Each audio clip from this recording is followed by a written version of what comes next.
Storm chasing can be a very dangerous endeavor.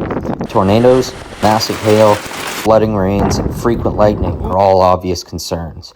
But local topography, terrain, and vegetation can prove to be equally challenging. These are some of the regions that I find to be particularly challenging for chasing. We are... God, I don't even know where we are anymore. Starting off, we're going to the deep southern United States. Louisiana, East Texas, Alabama, and Mississippi all share common terrain characteristics that make chasing extremely difficult. The close proximity to the Gulf of Mexico results in most supercells taking on a high precipitation mode. Coupled with the dense forests and rolling hills, the Deep South is widely considered to be a difficult region to chase in the meteorological community. I don't chase in the Deep South very often, but when I do, I always make sure I've got a partner with me. Similarly to the U.S. Deep South is the dense boreal forests of northern and western Alberta. Oh yeah, baby. It is geographically separated from the Deep South by thousands of kilometers, yet many of the prominent characteristics of the Deep South are present in this region. A vast, seemingly endless ocean of trees limits visibility significantly. So too do the massive hills in the region. Usable road networks are often hours apart, and essentially every range road leads into even denser forest. However, this hasn't stopped me from frequently chasing in what we like to call Stixie Alley, a play on the term Dixie Alley, which is another term for the Deep South.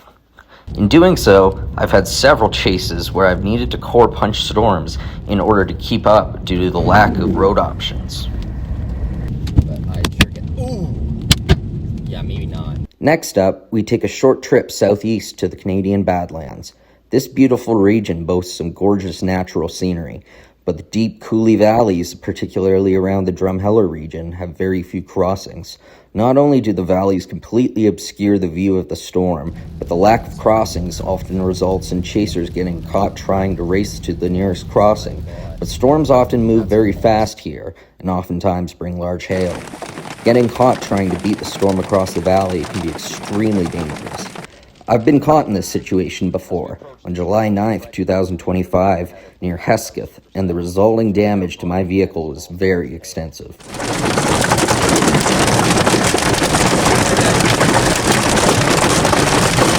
Fortunately, I managed to make it out of the core, but it was an extremely close call as the incredibly fast winds pushed my vehicle off the road, while tennis ball to baseball size hail battered the car.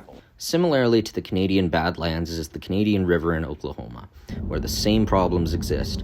A lack of river crossings, fast storm motion, and rough topography all make the Canadian River Valley a difficult region to chase, and it is exacerbated by frequent chaser convergence that can slow traffic to a standstill. In early May of 2024, Ricky Forbes, Justin Sneed, and I ran into issues finding river crossings during the May 6th high-risk outbreak.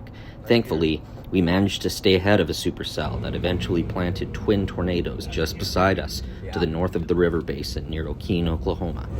Oh, it's coming down. There we go. Do we have two funnels? I think we got two. Oh, it's about to come down. Shit, this is not.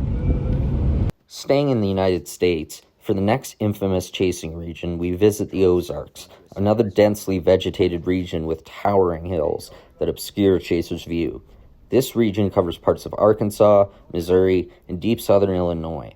During the massive and unfortunately deadly outbreak of May 16, 2025, my partner John Humphreys and I witnessed numerous tornadoes, and oftentimes found ourselves struggling to find a sufficient viewpoint while violent tornadoes tore through the forests, including a high-end EF4 that we documented near Marion in southern Illinois.